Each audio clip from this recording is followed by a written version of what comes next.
So that you kind of picked up my next question, which was when do you sell? Yeah. And do you trim? Do you trim if something gets high weight? You're asking really great questions that are, and there aren't easy answers. There's subjective answers. So there's things to do sort of in principle. Well, I'll describe. So generally when I sell a compounder, and when we sell, we're usually writing covered calls and selling through calls. Typically, unfortunately, I regret it. And that's just the fact. So I think by and large, because we have a pretty unique, I don't know if it's that unique. It's actually really simple. We have a pretty simple framework, where we sort of focus on quality management, high quality business models, and valuation. And when you get all those right, and you have a great management team involved, it seems like when things become fully valued, the high quality management actually creates more value. And so, just to be frank, as I've sold things over the years, I typically look back and realize I left a lot of money on the table. And so,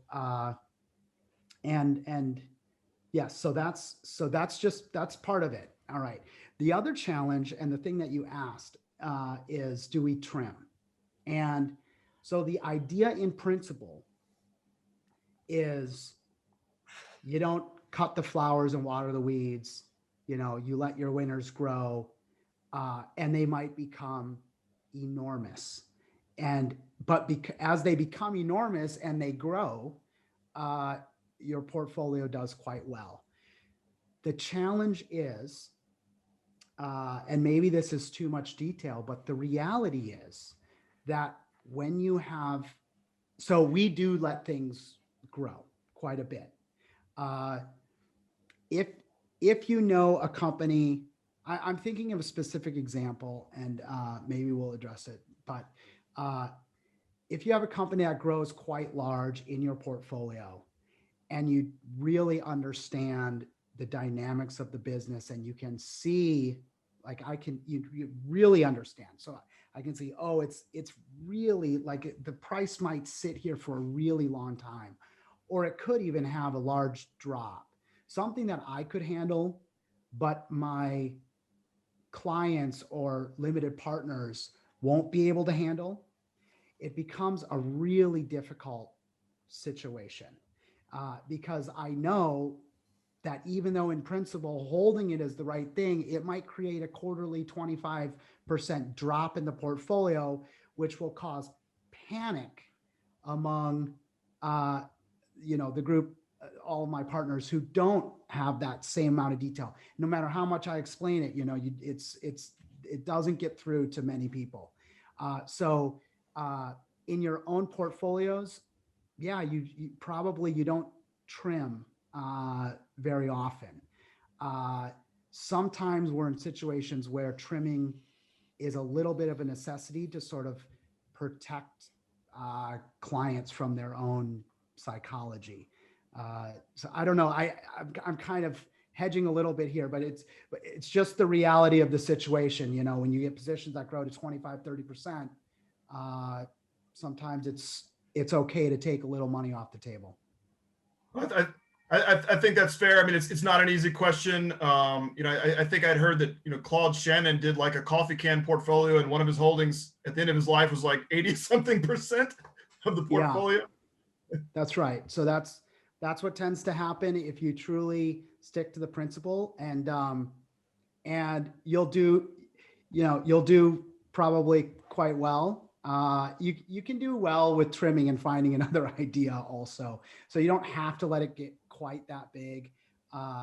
But in principle, yeah, you should let it, you don't cut your flowers. If there's something compounding, due to the business model and the management team, you should probably let that compounding continue. You just don't want to interrupt it. Sorry, go ahead. But I interrupted. Management probably has found great uses for that capital, which is why that compounding would be continuing.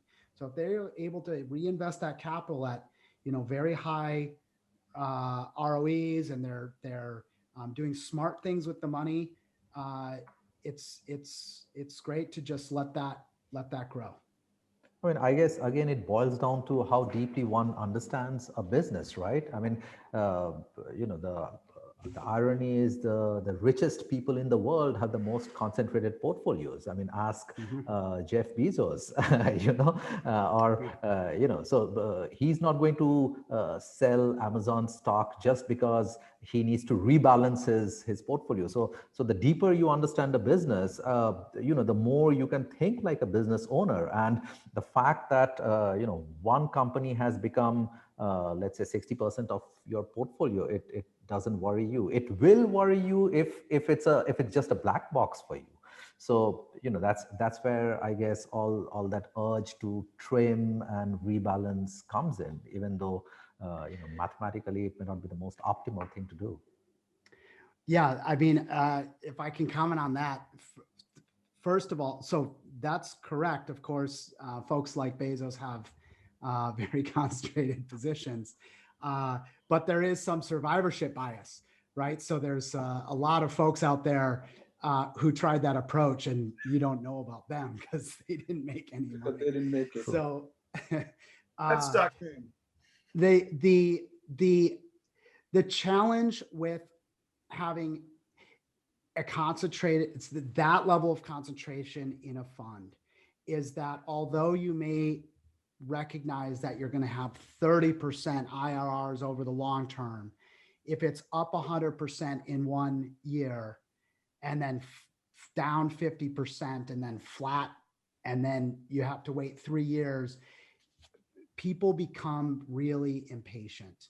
And so that's truly the challenge with when you're running a fund and you have LPs. You have to be willing to sort of go against the grain, and in many cases we basically do, and we are, but that's where trimming happens.